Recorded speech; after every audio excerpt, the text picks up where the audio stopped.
Shalom Israel, shalom, shalom. Want to start off with giving all praise, all honor, and all glory to the Most High Yahweh, Ba'ashem Yahushai. The Most High Yahweh being the name of the Heavenly Father, and Yahushai being the name of His only begotten Son. Alright, shalom to all the saints spread out throughout the four corners of the earth. Right, the Akim wa Akwathium. Shalom, shalom. The mighty children in the truth, in this truth. Right, shalom to everybody that's in this thing in truth and in sincerity.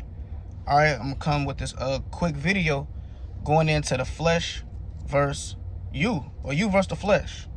Alright, righteousness versus wickedness, and you versus Satan. Alright, now I'm on a timestamp, so this will be a quick lesson through the spirit. Right, but I want to kick it off with the book of Sirach, chapter 33. Alright, Sirach, chapter 33. Because you have Passover that's coming around the corner. And we know when Passover is around the corner, you got something called sifting season, which is where a lot of brothers and sisters tend to fall out the truth. But it's also around that same time where a lot of brothers and sisters tend to come into the truth. Alright? And the Lord does not respect the persons. Sifting season goes for any and everybody if you're not on fire for Yahweh Ba'ashem Yahushai. Alright, so again, this lesson is going to be you versus Satan. Alright, this is the book of Sirach, chapter 33, and verse number 15. It says, "So look upon all the works of the Most High, and there are two and two, one against another." And everything in this earth is two and two. It's one against another. Alright, on a deeper level, everything, is either righteousness or is wickedness. Right, let's get this quick precept. The Lord, you can't say, well, I'm in the middle. All right, yeah, I know the Lord said be perfect, but I'm gonna just strive for 75%. All right, because again, you got a lot of people. They know they're Israel. They keep the commandments. All right, they do the bare minimum. They do what they really want to serve the world and serve the lust of the flesh, while trying to serve the Most High. But the Lord said it's two and two. I'll read that again one more time. Alright, Sirach 33 and 15. So look upon all the works of the Most High, and there are two and two, one against another. Alright, and what's that one against another? That's the flesh versus the spirit. That's righteousness against wickedness. That's the light against the darkness. Everything is two and two, one against another.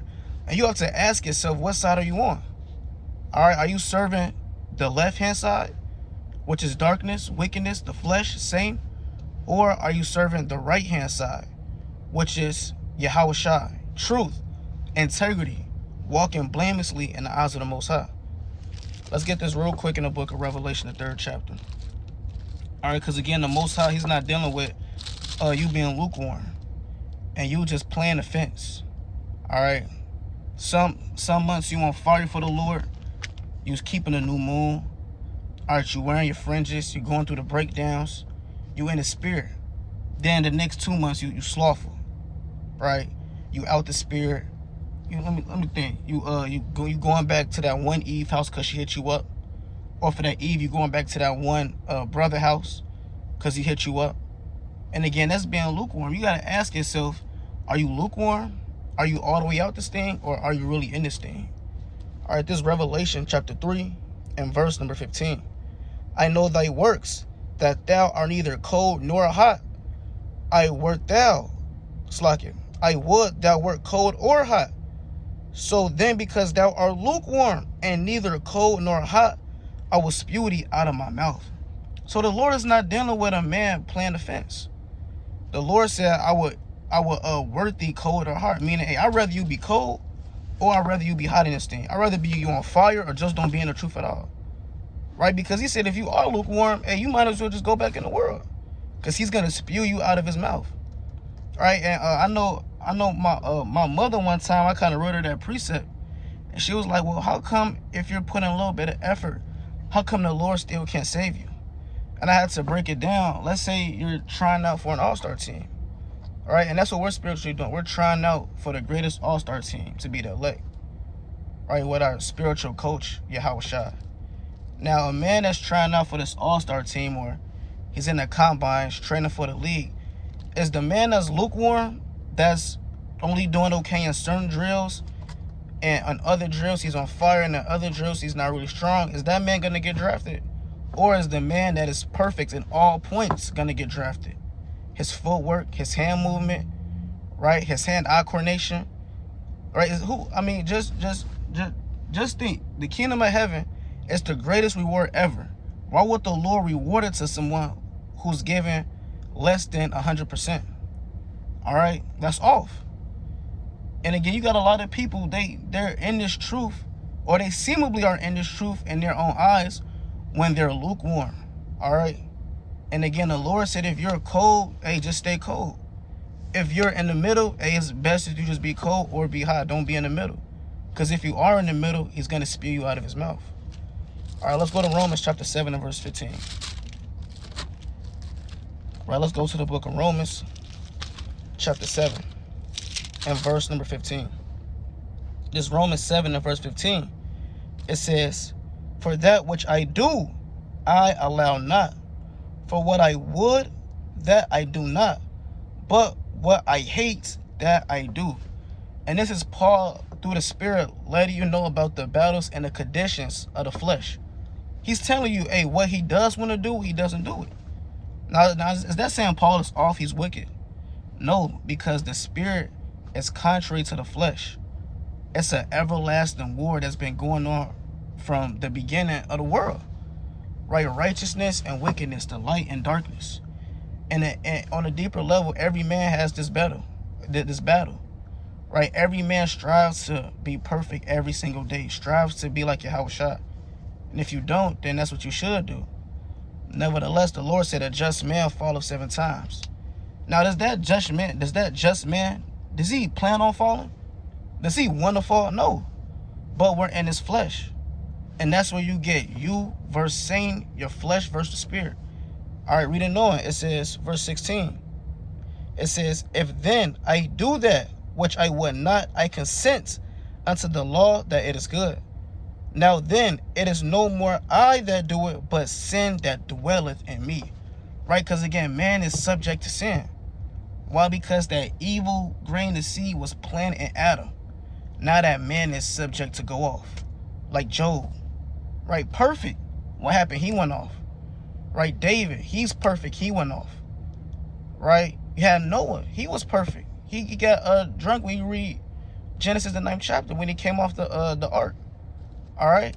So again, that's that battle with the spirit and the flesh. And though you may fall to the flesh, though you may fall the same, that doesn't mean stay down on the ground. Because Paul didn't do that.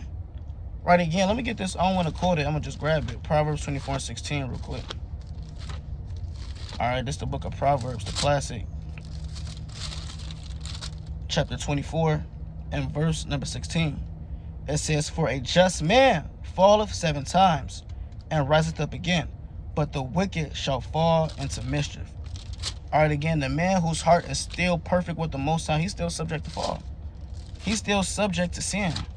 Why? Because it's a constant battle with the flesh and the spirit.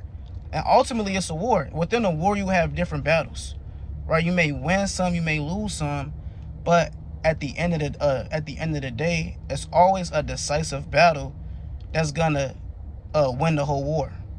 All right, and you have to have that mindset that this could be the last battle. Let me make sure I win this. Let me put my all in for Yahweh Bashem Yahushua. Whenever that spirit is coming upon me, let me recognize it so I can cut it off speedily. All right, let's go to Psalms 37 real quick and verse. Let me see what I want. Psalms chapter 37. I believe it's verse 25.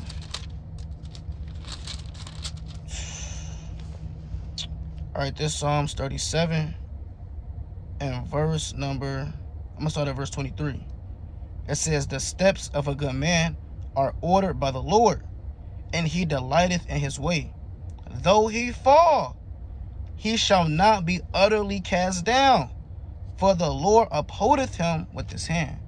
So though a man may fall, and again, a just man, he's going to fall, but the Lord is going to uphold him with his right hand and strengthen him again in due season. All right, but let's go back to Romans. And this is what Paul is talking about through the Spirit. that constant battle with the flesh, the things that he wants to do. He wants to be abound in the spirit 24/7. But guess what? Certain things go on in life where you just can't be in the spirit 24. You can't read 24/7. You can't be in the precepts 24/7. Why? Because your body still has to get rest. You still have to go to work. You still have to take care of your family, pay different notes and these different car notes or loans, watch over certain people. You can't just be abound in the spirit reading 24/7. You read for 12 hours, then you do a video for 12 hours, and you do that every day. Do you go to camp for 8 hours? No, you have to have that space where you have to an extent, tend to the world, tend to carnal things. Again, you got to make sure you got your bills paid for your house, and you got different stresses in life. Maybe a family member passed away, you in the flesh, you weeping and crying. These different things cause men not to be in the spirit 24/7. So again, the Paul said, I'm reading it again, verse 17. It says, now then it is no more I that do it, but sin that dwelleth in me. For I know that in me, that is in my flesh, dwelleth no good thing. For to will is to do good. It's like, for to will is present with me, but how to perform that which is good, I find not. Right? Now, is that saying he's wicked? No, that just shows how much he strives for righteousness and strives for perfection, to where if he does fall, and he said, that thing which I do not, but sin that dwelleth in me. All right, and Paul, let's go to 2 Corinthians. Right, Paul had a spirit on him. Right, the Lord put a spirit on Paul to humble Paul through the spirit. Because when you read Acts, the 14th chapter, men were worshiping him as a god. All right, calling him Jupiter, right, Mercury, which are different ancient Greek gods. Let's go to this in 2 Corinthians chapter 12. All right, 2 Corinthians chapter 12 and verse number 6. And again, no man is above temptation or above dealing with a certain spirit. All right, because everybody deals with it. There's not one man in this truth that can say, hey, I don't go through affliction, right? I don't go through hell. I don't catch spirits. Spirits don't hop on me. I'm perfect. That's off, right? Spirits hop on everyone, but it's after they hop on you, how do you deal with it? Do you fight it off? It's like, do you let it overtake you? Do you battle? Do you get help? So this is the book of 2 Corinthians chapter 12 and verse number 6. It says, for though I desire the glory, I shall not be a fool, for I will say the truth. But now forbear, lest any man should think of me above that which he seeth me. Right? Because again, you have men worshiping Paul. So he's saying, God forbid any man should worship me above that which he seeth me. It says that it's like which he seeth me to be, or that he heareth of me, at least I should be exalted above measure through the abundance of revelations. Right? There was given me a thorn in the flesh, the messenger of Satan to buffet me, lest I should be exalted above measures. Right? So guess what? Paul, he had a thorn in his flesh. And it said the messenger of Satan sent to buffet him. All right? Now, what does that mean? It means Satan was on him. It means he had to deal with his spirit. All right? It means he had to do everything he could to make sure he doesn't fall to Satan. All right, read it on. It says, verse 8. For this thing I besought the Lord thrice, that it might depart from me. And he said unto me, my grace is sufficient for thee. And guess what? The Lord, he wasn't going to remove his spirit from him. And again, why was the spirit on Paul? To humble Paul. Different people have different spirits sent upon them for different things. All right, you may have, the Lord may send a prideful spirit upon you. So you can always remind yourself that you have to be humble. And 24/7, you just going through precepts on humility, meekness, being lowly, to remind yourself that you're just mortal man.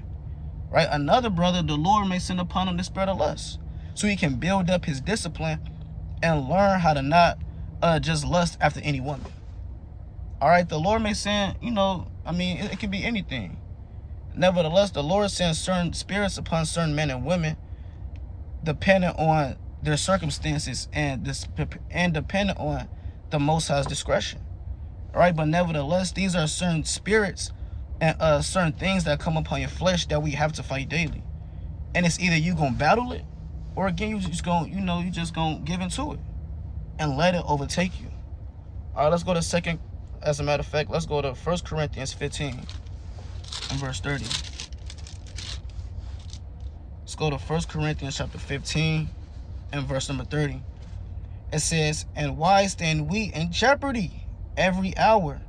I protest by a rejoicing which I have in Hamashiach Yahushua, our Lord, I die daily."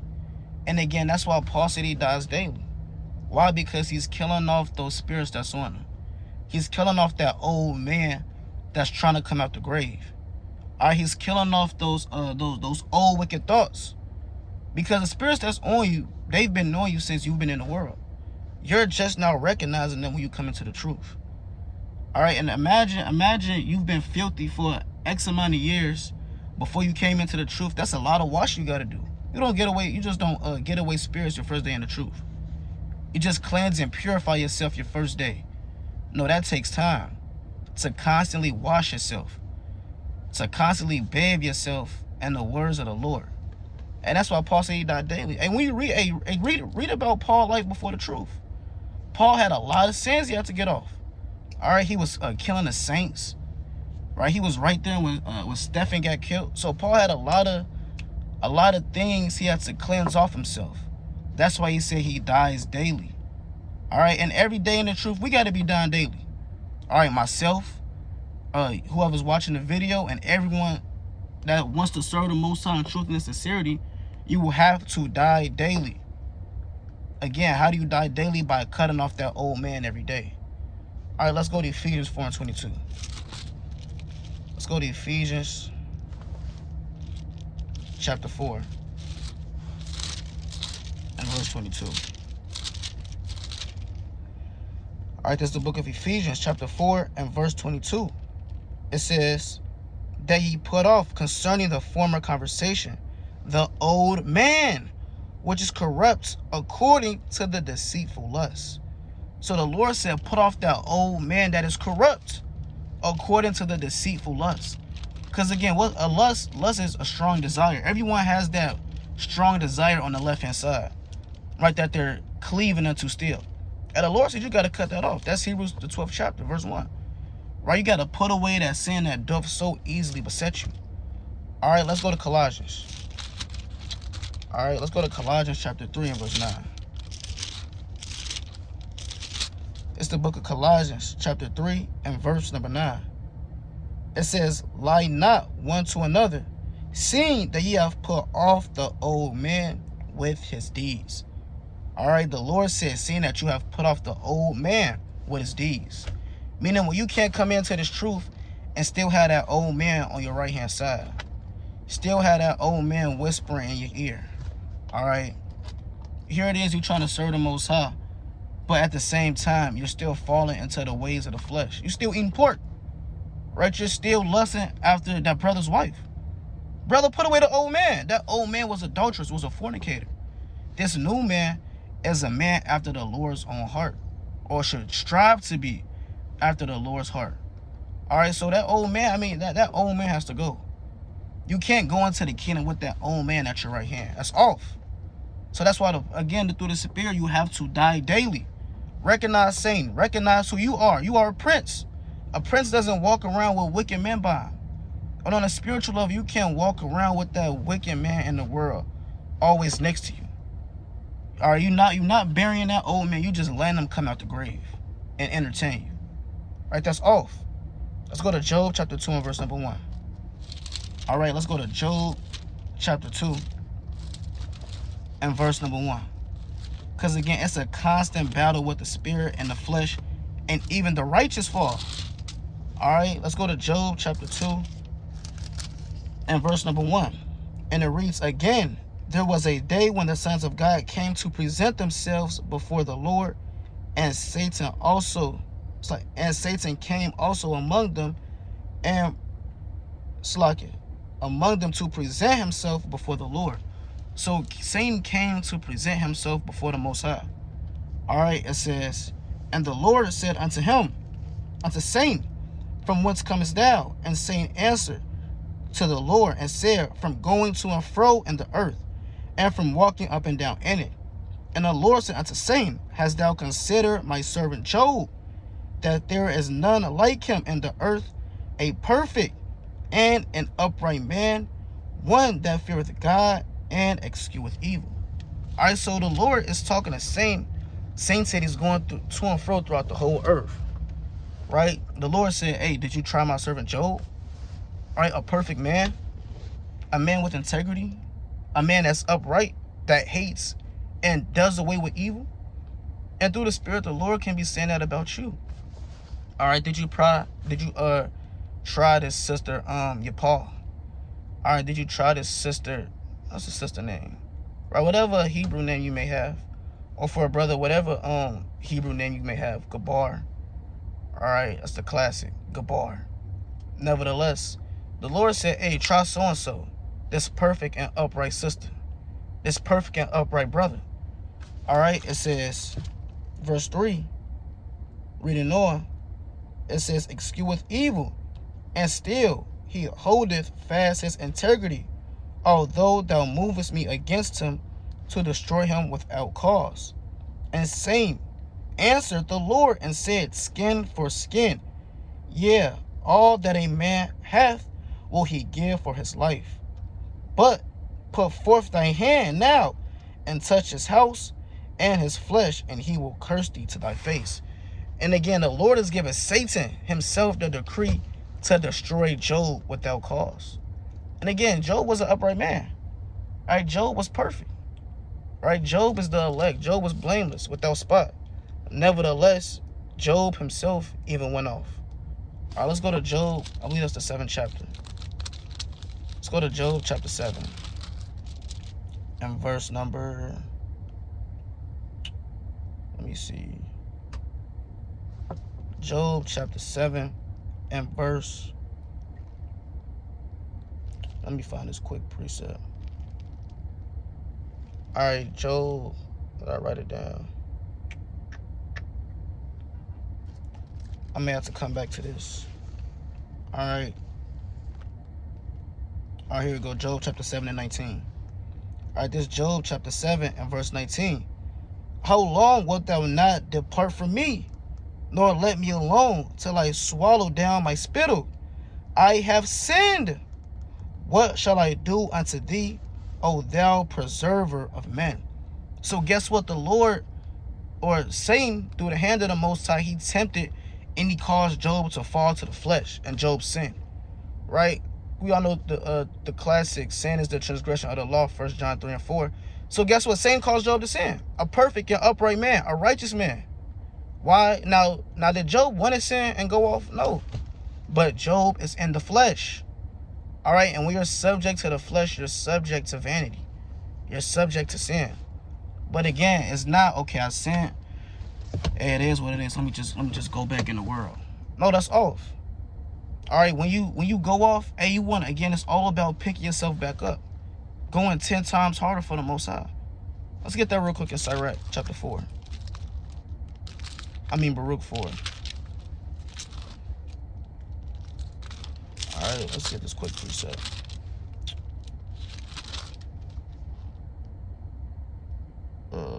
Where's it at? All right, it's the book of Baruch, chapter 4, and verse number 28. It says, for as it was your mind to go astray from God, so being returned, seek him 10 times more. All right, and that's the spirit of repentance. That's the spirit of coming back to the Most High, is when you fall away, seek him 10 times more. All right, pray, fast, study. Do what you do to make amends with the Most High. All right, let's go to the book of 2 Corinthians chapter 13 and verse number 5. All right, this 2 Corinthians chapter 13 and verse 5. It says, examine yourselves whether ye be in the faith. And that's one thing that we have to do, knowing that it's a constant battle with the spirit and with the flesh. All right, I want to hold that and get Galatians real quick, the 5th chapter. All right, the Most High said, examine yourselves, whether you be in the faith. All right, this now you have to ask yourself, okay, why do I examine myself? All right, what's on you for you to examine? Are you moving in the spirit of King David? Are you moving in the spirit of Abraham, Isaac and Jacob, Zacharias, and these different men that were perfect? You have to ask yourself, are you moving in the spirit of your forefathers? That's how you examine yourself.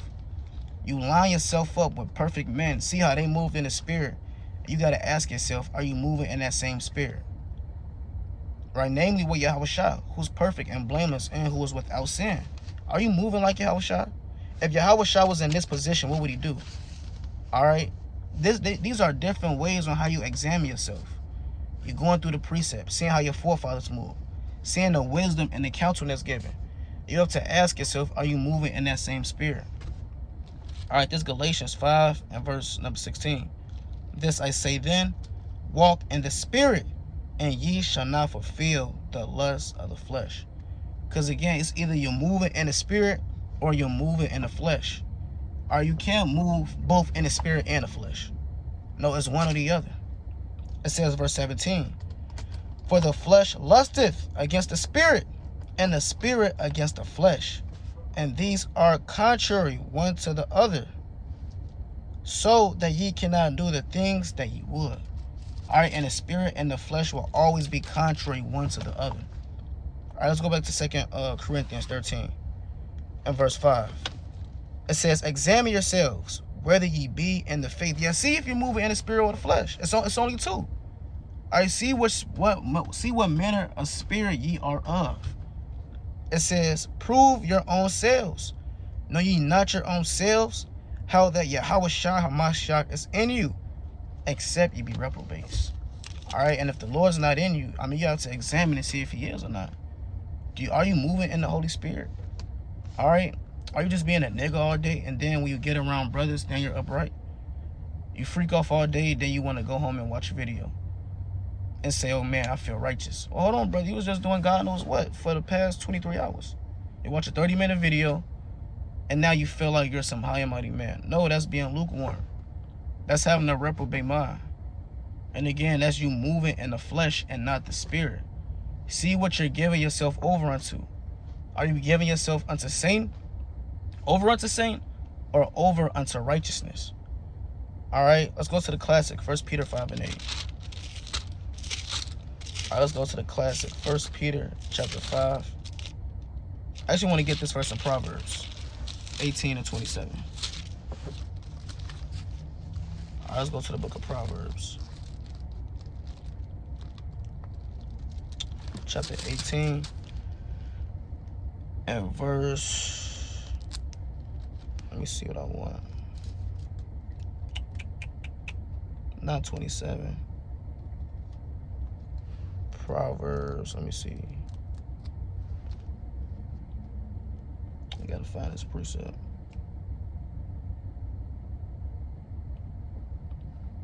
I have to find that. All right, let's go to 1 Peter 5 and 8 though.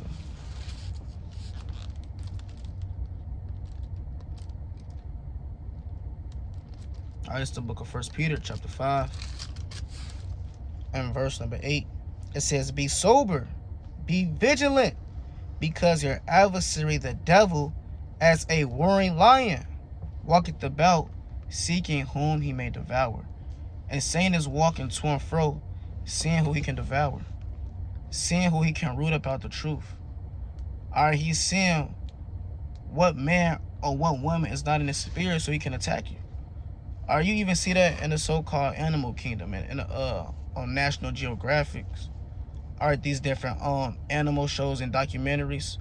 The lion tends to go after the weakest vessel, the weakest animal. And whatever is weak upon you and your spirit, Satan's gonna attack that. If you're always falling in lust, Satan is gonna build up in that area so he can get you to fall. If you catch yourself always being prideful and you're not fighting it, Satan is gonna feed into that so you can continue to be prideful and follow the truth.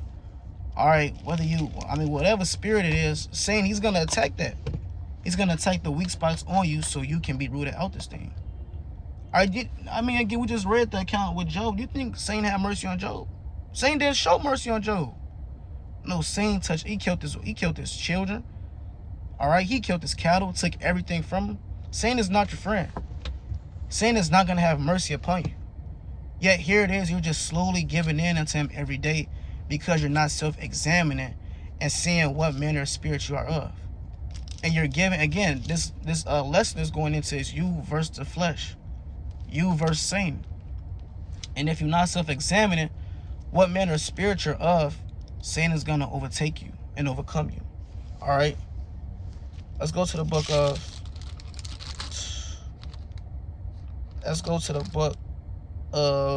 So I got a lot of precepts written down. Let's go to Nehemiah 6:1.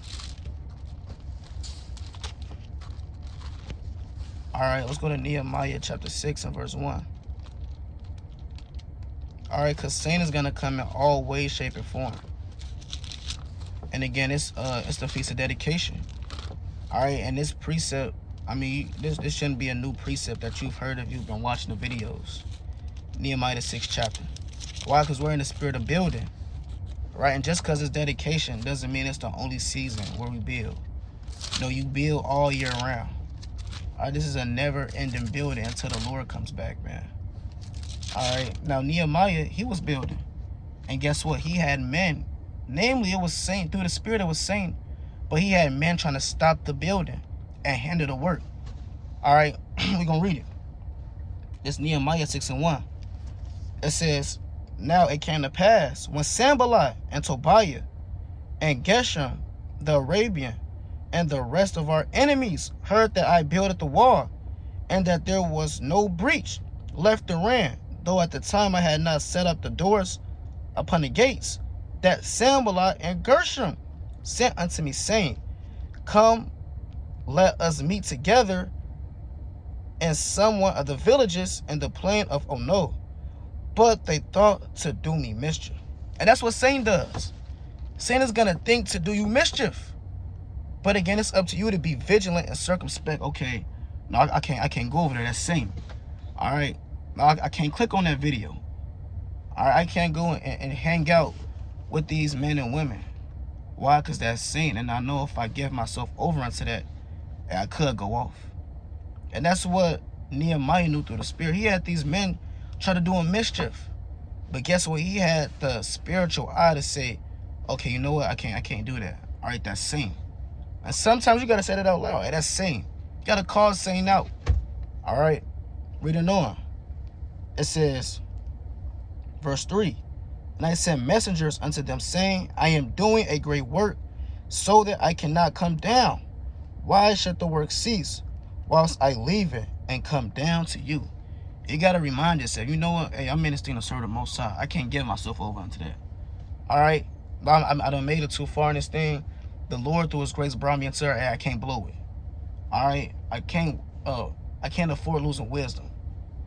All right? These are different things that you got to think about in order to keep yourself in the spirit and not falling. All right? Let's go to the book of... Let me get one more through the spirit. All right, let's go to Job.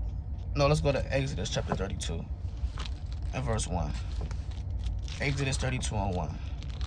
And again, you have men where when sin came upon them, they gave into it. All right, it's the book of Exodus 32 and verse number 1. It says, Exodus 32 and 1. And when the people saw that Moses delayed to come down out of the mount, the people gathered themselves together unto Aaron, and said unto him, up, make us gods which shall go before us. For as this Moses, the man thou broughtest up out of the land of Egypt, we will not what will become of him. So you have Aaron and the fire getting tempted. Here it is. Have all these Israelites, all these wicked men begging Aaron to make them a golden calf. All right, now Aaron, he should have had integrity, and Aaron should have rebuked them. And guess what? The Lord would have fought for Aaron. All right, Aaron probably would have still been alive when you exceed the Numbers, the 20th chapter, if he wouldn't have did the certain things he did. But guess what? He constantly failed to Satan. All right, and you can only fall so much before the Most High root you out this thing. All right, so you had Israel. You know, Satan was in the midst of them, ultimately to get Aaron to fall. Because once you get the head to fall, the whole body crumbles. It says what? Verse 20. And Aaron said unto them, break off the golden earrings, which are in the ears of your wives, your sons, and your daughters, and bring them unto me. And guess what? He did what the people forced him to do. Instead of holding fast his integrity and standing up for righteousness, what happened? He failed unto Satan. Now I'm led to believe if Moses was right there, he wouldn't have did it. All right, if Joshua or Caleb was standing at his right hand, he wouldn't have did it. But guess what? He was by himself. And Satan is gonna catch you when you're by yourself, when you least expect it, and put you in a fire. And guess what? It's up to you to overcome that. All right. So in the last days, you know, you want to make sure what manner of spirit you're moving in. All right, you want to make sure that you're moving in the spirit of Yahweh B'Shem Yahushua, and that you're not lukewarm. You're not leaning on the fence. Okay, do I want to be in this thing? Do I don't? No, you got to make sure you're in this thing, serving the Most High wholeheartedly. All right, I'm gonna get this closing precept. Let's go to the book of Sirach, chapter 43 and verse 30. All right, it's the book of Sirach, chapter 43 and verse number 30. It says, when ye glorify the Lord, exalt him as much as ye can, for even yet will he far exceed. And when ye exalt him, put forth all your strength, and be not weary, for ye can never go far enough. And no man can go far enough when it comes to serving the true God, Yahweh, B'Shem Yahushua. So with that, I'm going to close out, give it all praise, all honor, and all glory to the Most High Yahweh, B'Shem Yahushua. Make sure we check in to see which manner of spirit we're of. Even when Feast of Dedication is over with, continually always making sure that you're serving the Most High, steadfast and fervent for his holy name. But with that, Brother Marquas, Kwam Yashala, Shalom.